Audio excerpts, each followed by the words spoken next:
Hey, Geoff, how you doing? I am doing great. How about you? I'm good. I'm good. Although your new book kind of depressed me. I guess in a good way, in the sense that it revealed so much. The book is called "The Petroleum Papers: Inside the Far Right Conspiracy to Cover Up Climate Change." Now, I think most of our audience has heard before that the fossil fuel industry has spent the last many decades spreading all kinds of disinformation about climate science, climate denialism, if you will. But your book goes even further in its investigation, beginning in the late 1950s with an anecdote about a physicist named Edward Teller. So let's start by you telling us, who is Edward Teller and why does the story start there?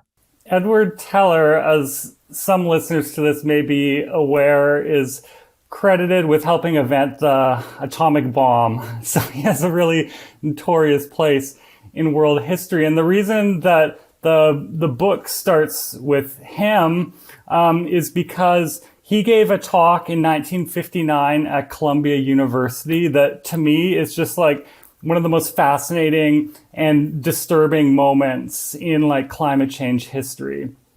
And the reason Teller was speaking is because the oil and gas industry was celebrating its 100th year birthday party in New York City. And so there were executives from all the top companies, there were decision makers from the US government, all sorts of VIPs, and they were gathered really to sort of, celebrate this industry and look towards the future. And so one of the keynote speakers that day was Teller, and he gets up in front of this room of oil executives and he says, my career has included like a lot of study about the threat of nuclear war, but I've since learned about this new global threat, which could even be more damaging to humankind. And that's something called the greenhouse gas effect. And so this is like 1959. This is decades and decades before the public at large really learned about global warming. And Edward Teller explains the process in like really simple terms to the room. He says, when you guys pull oil and gas out of the ground and then it's burned, that releases emissions into the atmosphere. These warm the climate. They could potentially melt the polar ice caps. And someday, this could result in flooding to a lot of the world's coastal cities. This very city now where we're having this birthday party for the industry, could be inundated with water. And so you could only imagine how all the executives react to hearing that news. It must have just been totally unexpected and shocking to them. But of course, none of them acted on it. So the Republican Party, the right wing in general, has pretty much always aligned themselves with business interests, especially the most destructive industries like the fossil fuel industry, defense contractors, et cetera, et cetera. What role did right wing elected officials play in aiding the fossil fuel industry in the disinformation campaign that you outline in your book?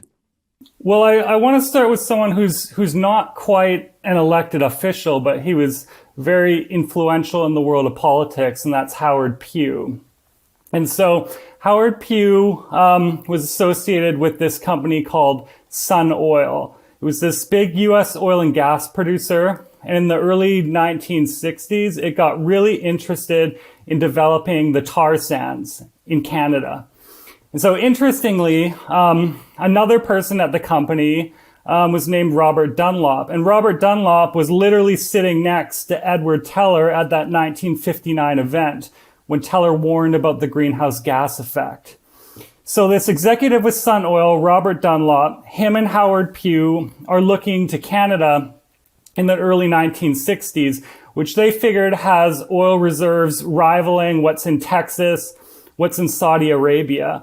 And there was sort of like an ideological motive to wanting to develop these massive oil reserves. Because Howard Pugh was very, very far right. He was a huge critic of FDR's New Deal. He said it just represented, the worst like communist impulses of the United States.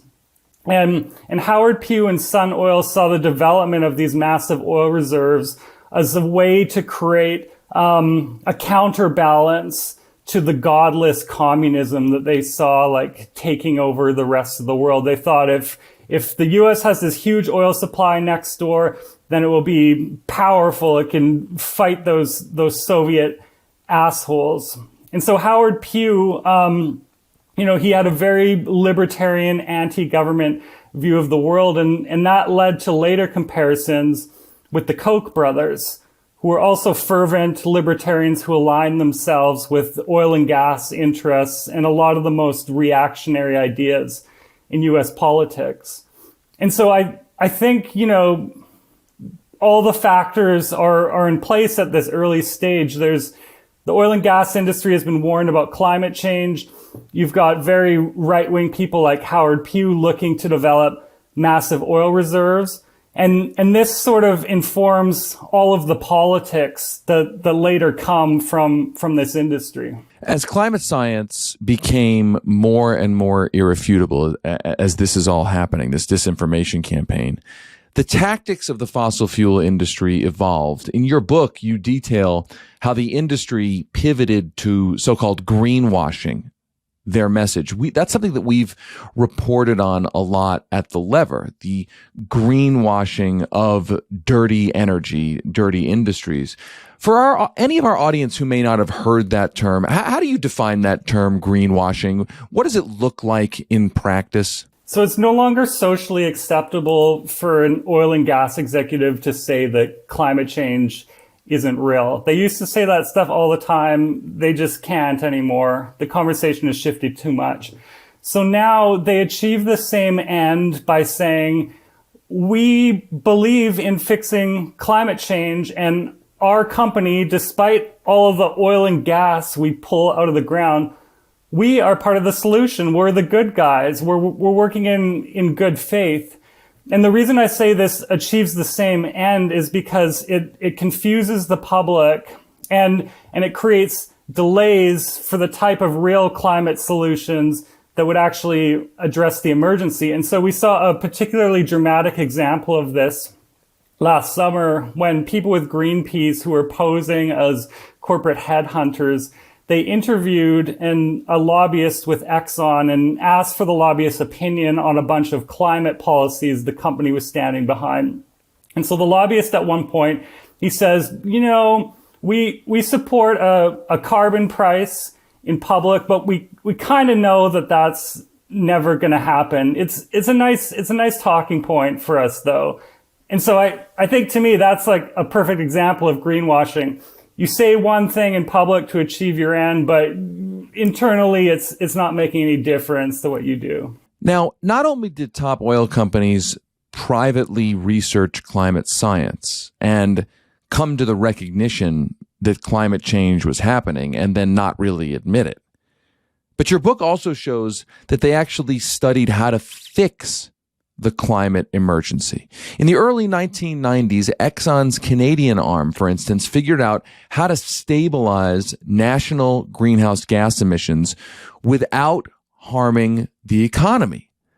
But the industry then created a list of talking points to kind of distort these findings, its own findings, to media and policymakers. So in other words, they studied the issue, they knew there were solutions, and then they kind of distorted that in the political discourse. Tell us more about that and why they distorted their own realizations. Absolutely. And that was kind of one of the most insidious and disturbing things I learned during this research. I mean, I had known that Exxon had studied climate change internally thanks to some great investigative journalism from the Los Angeles Times and Inside Climate News. But I really was quite shocked to learn that in the early 90s, this Exxon company in Canada, they hired consultants to look at how do we fix the climate emergency? So that's how advanced these companies were in understanding what was going on. Not only had they figured out the causes and impacts of climate change by the early 90s, but they had a pretty good idea of how to fix this whole thing. And so Exxon's Canadian arm determined in the early 90s that if you taxed all the emissions across the economy, this could effectively halt the growth of new emissions. And there would be so much revenue for governments from doing that governments could fund a massive green infrastructure build out. And this would mitigate a lot of the hits to the economy. Probably it would even be positive in terms of new industries and new jobs. Imperial learned, though, that this type of policy would be specifically damaging to its own interests in the Canadian tar sands. It would hit them with about $900 million worth of damages. And so it created a list of talking points, which I reviewed in a publicly available document, distorting these findings to policymakers, saying fixing climate change is horrible for the economy. It's reckless. And it probably won't even have the desired environmental effects that we want, which was a blatant misrepresentation of what it learned. And so, in a sense, this company sold out the entire future of the planet and all of us living on it for like $900 million worth of profits. Let me play devil's advocate for a minute and give you a counter argument that the fossil fuel industry regularly uses. Not my argument, it's their argument. They kind of say, look, it's not the oil company's fault that climate change is happening. It's the fault of consumers who purchase and use oil-based products. That the industry basically argues we're just the supplier of the commodity that fuels the modern economy. Don't blame us. Blame, I guess, society, or at least the way society is set up. How do you respond to that? I mean, it's very similar to what the cigarette makers used to say, which was, if you get cancer, it's your own damn fault. You chose to buy the cigarettes. But I think in a broader sense, as it relates to climate change, there were so many moments over the last few decades when everything was in place to get the transformative political and economic action we needed to get a hold of this climate emergency. And in those specific instances, it was oil and gas companies that blocked those efforts, that undermined them, that destroyed the political will to take this on. And so to say, oh, it's just the consumer's fault. People like to drive. They like to heat their homes. That's totally distracting from the bigger picture, which is that oil and gas industry has blocked every single opportunity to fix this thing. I guess the question that comes out of your book is, what should be the takeaway beyond the fact that the fossil fuel industry profited off essentially hiding, distorting, and manipulating climate science that it knew was real? So if we accept that they did that, if we stipulate that that happened, what do you think should be the takeaway from that? What should come out of that? What should we do with that revelation? I think for a long time we've been stuck in this narrative that we are all equally responsible for the climate crisis. And this creates a lot of guilt and paralysis, because it's this idea that we can only ever fix the emergency if like 8 billion people acting as individuals all around the world like voluntarily decide to change their behavior. And that's like a totally depressing proposition to me, because how could that ever happen? It sort of presents the climate crisis as this like inevitable result of our flawed human nature. And I want people reading my book to understand that that's a totally like bogus narrative. And in fact, like we've had so many opportunities to fix this thing. And those efforts were blocked by a relatively small number of companies, led by executives, some of whom are still alive today. And I want people to hold those specific individuals responsible for blocking action that could have saved millions and millions and millions of lives around the planet. And to me, I think that's actually, it's depressing and enraging, but it's sort of hopeful in a way, because it means that we're dealing with a much smaller and specific problem than changing human behavior. What we're really dealing with is trying to erode the political power of one particular industry. And that's extremely difficult, but it's definitely not unprecedented. So in interviews like this, we always try to leave our audiences with something positive, hopeful, optimistic. Is there anything you learned about during the research or writing of this book that leaves you hopeful or optimistic? Are there any groups or individuals who are effectively combating the decades of climate disinformation? Or is there anything happening now that you see related to your book that should give us a reason to hope things are going to change? I think there's a lot of hope around climate change right now, and specifically around these efforts to hold oil and gas companies accountable. There are now lawsuits in more than 20 jurisdictions around the United States that are specifically calling out the oil and gas industry's lies. And over the summer, a bunch of those passed sort of key procedural hurdles. And the judges who decided to allow those lawsuits to proceed, some of them were appointed by Trump. Like, these are pretty conservative judges we're talking about. And they looked at the evidence in these cases and they were like, it's kind of convincing. And, I think at a broader level, like when more and more people become aware of the extent to which they've been lied to this industry, I think it's very galvanizing. I mean, I've looked at polling from people across the political spectrum, Republicans to Democrats to leftists, and when they hear about the decades-long campaign of lies, it sort of doesn't matter what your politics are.